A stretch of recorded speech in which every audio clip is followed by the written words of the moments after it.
What's up guys, welcome back to the channel. So I recently did some unexpected and fairly deep water crossings, which I shared online with you guys. To my surprise, several of you actually reached out to me with concerns based on your own experiences that water may have entered either my diffs, actuators, or transfer case. Well, sure enough, I changed out all these fluids to discover that you were right. I did in fact get water in my rear differential fluid.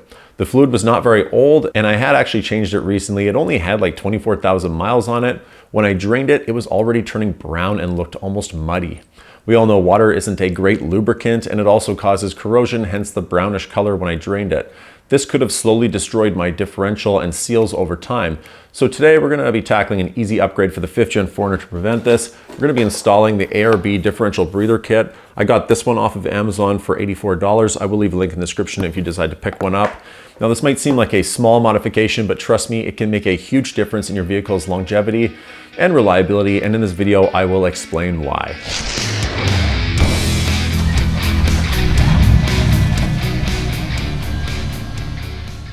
So if you're tackling off-road trails with potential water crossings, you'll be relying on this valved breather to open and close correctly.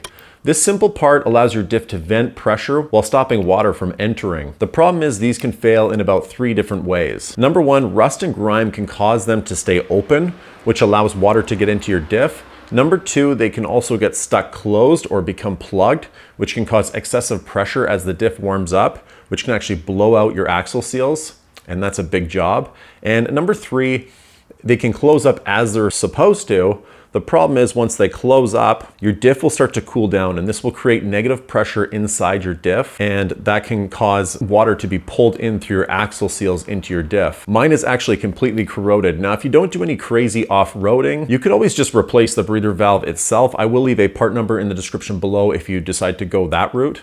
Okay, first off, let's take a quick look at what Toyota gives us for breathers. We actually have 5 to 7 in total. So let's go over where these are and why the rear differential is a bit of an issue. All right, so coming under our hood, kind of sandwiched between our fuse block and our engine block is 2 breathers. We will have a diff breather and an actuator breather. If you have full-time 4-wheel drive, you will just have 1 diff breather in this location. So behind our engine and above our transmission, we will have the transmission and transfer case breathers. There will be 3 in total. Now these are tucked back there pretty far and they're down just a little ways, so they are hard to kind of spot with your eyes. You can get back there with a camera and kind of spot them, but there will be 3 there. You can definitely feel them with your hand. So for e-locker equipped models, this is where the e-locker breather will be where I'm pointing, and this is where the diff breather is here on the axle. Okay, so here is the rear diff stock breather setup on the 5th Gen 4Runner. It's not terrible, but as you can see, it's not ideal if you plan to submerge your vehicle and take it through deep water. The ARB differential breather kit extends the breather up to a higher point like where all of our other ones are. This keeps it away from potential contaminants while preventing negative and positive pressure buildup. Okay, let's get on with the install. All right, so these are the tools that you will need to do the job. Very simple, very basic. We have a Phillips head screwdriver, a 13mm wrench, a 14mm wrench, a 3mm Allen key, some snips, some tape, a drill, some drill bits, and some eye protection for when we're under the vehicle feeding that tube through. All right, so here is our differential breather kit from ARB. So let's open this up here. I did get this off of Amazon. I will leave a link in the description below. So we have our instructions, we have our tubing. So this tubing here is apparently chemical, heat, and cold air resistant. So it shouldn't crack, it shouldn't melt too easily, and it should resist things like oil. So that's our tubing. We have quite a bit of it, 8 meters or more. Then we have kind of our filter, and back here we'll have the filter block. So this screws off. This is our manifold. So what we'll do is, here we'll have our hardware. So let's open this up. So we're gonna have 2 self-tapping screws. I'm still gonna use a drill to drill into the sheet metal because I just don't like these self-tapping screws. I don't think they're that great. But that's how we're gonna secure this under the hood. We're gonna use one of these openings. So we have our shark bite connectors. So we're only gonna use one of these shark bite connectors. So let's just actually screw that on now. Make sure we're not cross threading. As you can see, it has a bit of a Teflon tape on there. So we'll take our 13mm wrench here and let's just tighten this on here pretty snug. And then we will have these plugs. So in the 3 other locations here, we're gonna put these plugs in. All right, so we'll now take our 3mm Allen, and we're just going to tighten these up a little bit. They do have a little washer on them, a little seal, so we don't want to over tighten them, but just get them on there nice and snug. Perfect. So this is now basically ready to be installed on the vehicle. The other shark bite is going to go onto our actual axle housing when we take off that old diff breather valve. So actually, while we're here, let's just take this tape, and what we're going to do, we're going to put the tape over the manifold, and I'm going to line the tape up kind of on the top there, on that edge. Perfect. And let's just take this Allen key again, and we're going to pop a couple holes in this. And this is going to be a little template that we're going to use under the hood to pick our location for where we want this to go, and then we can kind of punch 2 little holes, drill through with our drill, kind of create pilot holes, and then these self-tapping screws will go into the sheet metal a lot easier. So, all right, so coming under the hood here, I think right here would be a great place to mount this, kind of in between the air box and this connector. And I'll just clean that area off. You know, maybe I'll go just a little bit lower. I think that'll be the perfect location for it right there. Now I'm taking a 7/64 drill bit.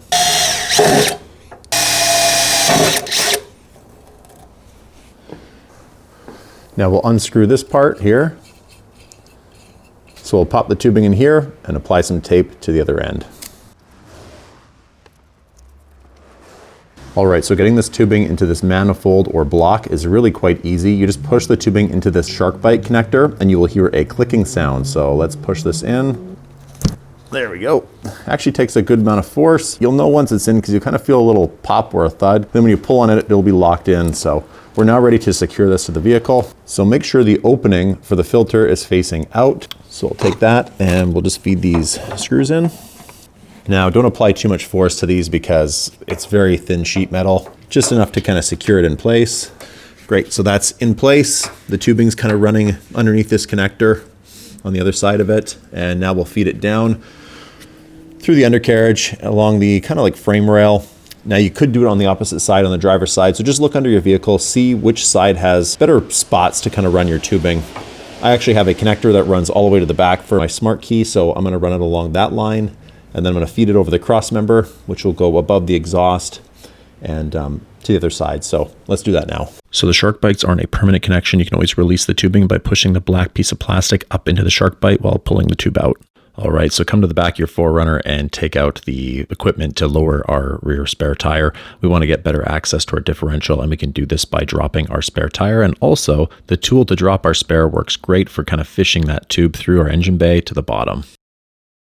Right, so here we are taping that tubing to that tool, and we're going to feed that down kind of towards the frame rail. In this picture here, you can see the route that I kind of took with that tubing as it goes down and hits that frame rail. Just want to make sure you stay away from the exhaust. So here I am pulling it through the bottom.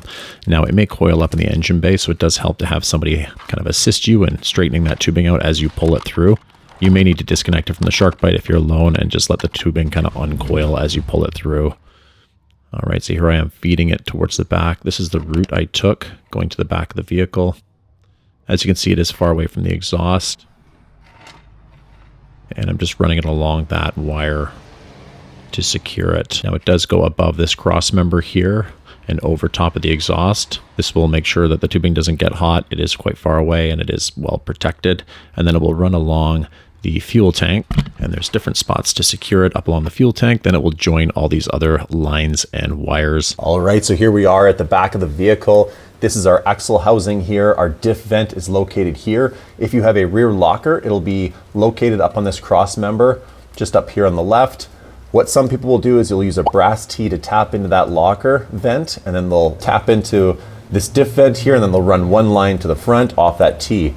That's an option if you have a rear locker. I don't, so let's just remove this diff vent, which is defective, and replace it with that shark bite fitting, and then run our line into it. All right, so I'm just gonna clean it off a little bit here so I don't get any contaminants inside the axle. All right, so as you can see, my diff breather was extremely dirty and corroded. It took multiple attempts at cleaning this until I got it to a point where I felt comfortable actually removing it without getting dirt inside of my differential. I did use a 14mm wrench to loosen this.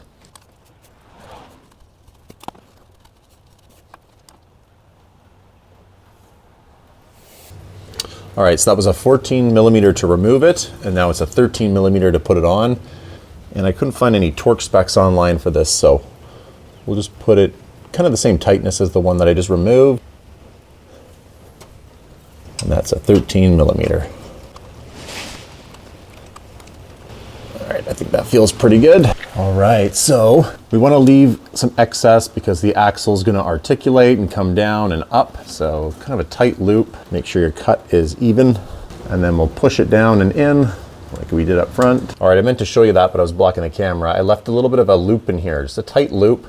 It does pull it kind of out of the way, so it's not going to touch the exhaust or anything like that. But when the axle comes down now, it will have room to articulate and move. What you want to do now is just make sure that the hose is secured nicely and there are no kinks in it, and make sure it's in those fittings nice and tight. Just give it a tug to make sure it's not loose or going to come out.